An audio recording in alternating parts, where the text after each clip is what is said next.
interpretat de solistele de muzică populară ale Orchestrei Raționii Botoșanilor.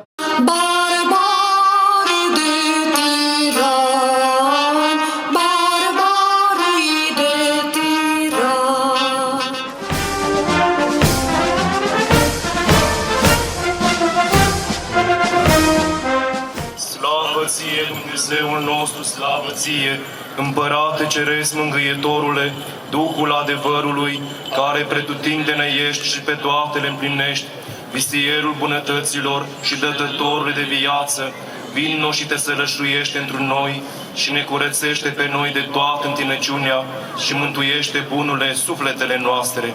Sfinte Dumnezeule, Sfinte tare, Sfinte fără de moarte, miluiește-ne pe noi. Sfinte Dumnezeule, Sfinte tare, Sfinte fără de moarte, miluiește-ne pe noi. Sfinte Dumnezeule, Sfinte tare, Sfinte fără de moarte, miluiește-ne pe noi. Slavă Tatălui și Fiului și Sfântului Duh, și acum și pururea și în vecii vecilor. Amin. Prea Sfântă Treime, miluiește-ne pe noi. Doamne, curățește păcatele noastre. Stăpâne, iartă fără de legile noastre. Sfinte, cercetează și vindecă neputințele noastre pentru numele Tău. Doamne, miluiește, Doamne, miluiește, Doamne, miluiește. Slavă Tatălui și Fiului și Sfântului Duh, și acum și pururea și în vecii vecilor. Amin. Tatăl nostru care ești în ceruri, sfințească-se numele Tău, vie împărăția Ta, facă-se voia Ta, precum în cer, așa și pe pământ. Pâinea noastră, cea de toate zilele, dă-ne nouă astăzi și ne iartă nouă greșelile noastre, precum și noi iertăm greșiților noștri. Și nu ne duce pe noi în ispită, ci ne izbăvește de cel viclean.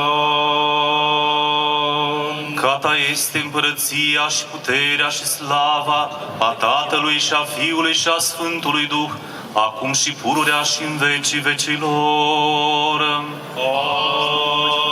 Amin.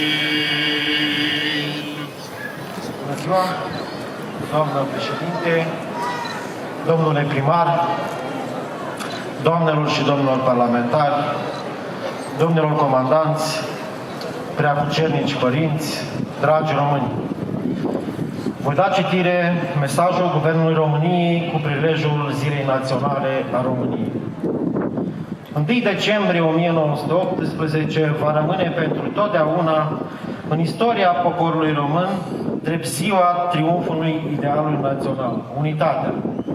Rostită pentru prima dată în Revoluția de la 1848 și reușită doar parțial la 1859, Marea Unire a avut loc după un lung șir de lupte, după nenumărate sacrificii umane și materiale. Voința exprimată la Chișinău, Cernăuți și Alba Iulia a desăvârșit în mod democratic unirea Basarabiei, Bucovinei și a Transilvanei cu România. Marea Unire este încununarea victorioasă a voinței românilor și rămâne cea mai frumoasă pagină din istoria României. O lecție despre perseverență și coeziune, care acum ne este deosebit de utilă și necesară. Pentru că, dragi români, doar printr-un efort comun vom putea depăși perioada dificilă pe care o traversăm. Știu că vom reuși să trecem împreună prin aceste greutăți și am încredere în curajul și credința românilor că unitatea rămâne una din valorile de neprețuit ale națiunii noastre, care ne inspiră și ne motivează să mergem mai departe. Pentru mine, eroii acestui an sunt românii care, în ciuda crizei generate de pandemia de COVID-19 și a suferințelor, au muncit, au fost solidari, au făcut sacrificii și au depus zi de zi efort în această luptă dură cu virusul. Le mulțumesc în mod special tuturor celor care fac parte din personalul medical și au luptat în linia întâi pentru a salva vieți și pentru limitarea efectelor pandemiei. Dar să nu uităm niciodată sacrificiile înaintașilor noștri pe care îi cinstim cu luarea minte. Ne onorăm trecutul cu speranța că lecțiile istoriei reprezintă o pildă pentru fiecare dintre noi. Să luptăm pentru un viitor mai bun și mai prosper. Dragi români, de Ziua Națională, pe data de 1 decembrie, la începerea ceremoniilor, vă îndemn pe toți cei care simțiți și trăiți românește să ne gândim împreună timp de un minut la eroii neamului românesc. care s-au jertfit pentru Marea Unire. Un minut în care să ne regăsim cu toții, indiferent unde suntem, indiferent de conjunctură, indiferent de opțiunile politice. Vom trece cu bine peste aceste grele încercări, la mai bine de un secol de la o Mare Unire a tuturor românilor, având în suflet și în inimi reușita extraordinară a înaintașilor noștri. Prin determinare, unitate și sacrificii, au oferit sens vieții lor atunci și viitorul nostru astăzi. La mulți ani, dragi români, trăiască România! Nicolae Ionel Ciucă, prim-ministru al României. Vă mulțumesc! Ziua de 1 decembrie este cea mai importantă zi a neamului nostru. Este o sărbătoare cu profundă încărcătură istorică și democratică, fiind cea în care, acum 103 ani, s-a schimbat destinul poporului român. Marea Unire, de la 1918, a fost expresia voinței și curajului tuturor românilor, indiferent de culoarea politică, încununând cu succes procesul unificator început de pe plaiurile Moldovei și continuat pe cele ale Munteniei în 1859 prin alegerea lui Alexandru Ioan Cuza și continuat mai târziu. Pentru fostele județe, Botoșani și Dorohoi, participarea la războiul de întregire a României a însemnat, între altele, o prezență militară masivă pe fronturile de luptă.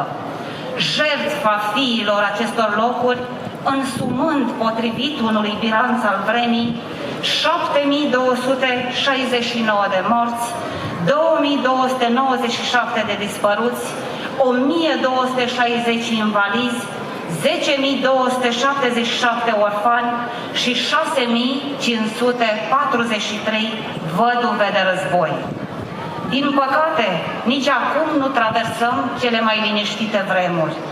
Este pentru al doilea an când ziua de 1 decembrie ne găsește mai distanțați ca niciodată. Pandemia, mizele politice și cele personale au măcinat mărunt, dar mult la unitatea noastră ca neam. Am uitat prea repede și prea ușor sacrificiile pe care le-au făcut înaintașii noștri pentru a ne lăsa o Românie dodoloață. Dar de-a lungul anilor am demonstrat că avem capacitatea de a renaște din propria cenușă. Este momentul, dragi botoșăneni, să o facem din nou. Avem această șansă acum și nu trebuie să o irosim. Fiecare dintre noi poate contribui la schimbarea cursului istoriei.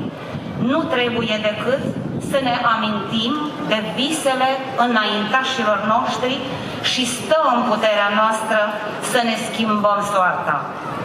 Dragi botoșăneni, așa cum spunea Gheorghe Pop Băsești, președintele Marei Adunării Naționale de la Alba Iulia din 1 decembrie 1918, lăsați-vă pătrunși, fraților, de sfinții, de fiorii sfinți ai acestui strălucit praznic național și în cea mai deplină și frățească armonie să clădim temeliile fericirii noastre naționale viitoare. Este momentul să primim împreună viitorul cu încredere și doar uniți vom putea determina un destin măreț pentru România. La mulți ani, dragi botoșăneni, la mulți ani, dragi români, la mulți ani, România!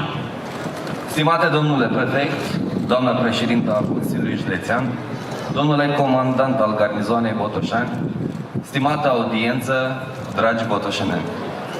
După cum bine știm, ziua de 1 decembrie 1918 reprezintă evenimentul principal din istoria României, data la care Marea Adunare de la Alba Iulia votează unirea Transilvaniei cu România, cerându-se astfel formarea unui singur stat național. Era momentul așteptat de generații, momentul pentru care a curs mult sânge pe câmpurile de luptă. Istoria cheamă la fapte. Așa începea convocarea Adunării Naționale. Îndemnul se referă la dorința afirmării identității naționale. Astăzi acesta rămâne viu. cu o însemnătate la fel de puternică ce îndeamnă atât la meditație cât și la fapte. Istoria ne-a oferit ocazia să ne reîntregim ca popor și să dovedim că bunătatea, toleranța și solidaritatea sunt la baza unui stat puternic, ce a dovedit de multe ori că nu poate fi învins atât de ușor. Sărbătorim această dată în fiecare an, pentru că ea reprezintă idealul nostru ca națiune. Statul național unitar se poate păstra doar prin respect și dialog, prin păstrarea legăturilor spirituale moștenite de la cei care au înfăptuit istoria. Un asemenea moment aniversar, dincolo de rememorarea clipelor istorice, obligă la asumarea răspunderii și transmiterii mai departe spre tânăra generație a celor dobândite cu greu de strămoșii noștri. A venit momentul să ne întoarcem la ceea ce ne leagă: limbă, familie, cultură, biserică, tradiție, istorie și să luptăm împotriva dezbinării generalizate care astăzi afectează lumea politică, economică și socială. Să nu uităm că trecutul este sigur, deci să învățăm din el, pentru că prezentul este interpretabil, iar viitorul incert. Cu prilejul zilei de 1 decembrie, în calitate de reprezentant al administrației publice locale, doresc românilor de pretutindeni un sincer și călduros la mulți ani.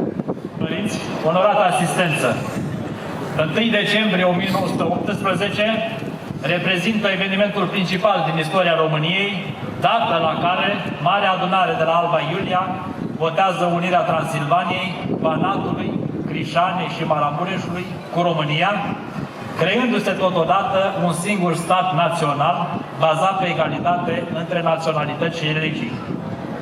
Unirea cu țara a fost un proces complex, desăvârșit în timp, după 1 decembrie 1918, printr-un efort comun al românilor de pe ambii versanți ai Carpaților. Evenimentul de la 1 decembrie 1918 oferă modele umane, ne dăruiește pilda actelor istorice temeinic pregătite, ne demonstrează fermitate, înțelepciune, cinste și modestie, amintindu-ne an de an de lupta asiduă pe care au purtat-o înaintașii noștri pentru aducerea poporului român sub același standard. Momentul de astăzi este încărcat de solemnitate, dar și de bucurie, oferindu-ne astfel ocazia de a ne reconecta la valorile naționale și spirituale. Actul unirii de la Alba Iulia a venit din nevoie internă a poporului român de a trăi în propria casă, care să-l ocrotească și să-l apere, dar și din necesitatea unei noi arhitecturi politice a continentului, însemnând astfel pentru România o repoziționare în Europa. Românii anului 1918 au demonstrat că prin efortul unei generații au unificat toată suflarea românească sub un nume, au trăit împreună sub un steag tricolor, obținând astfel ceea ce înaintașilor doar au sperat.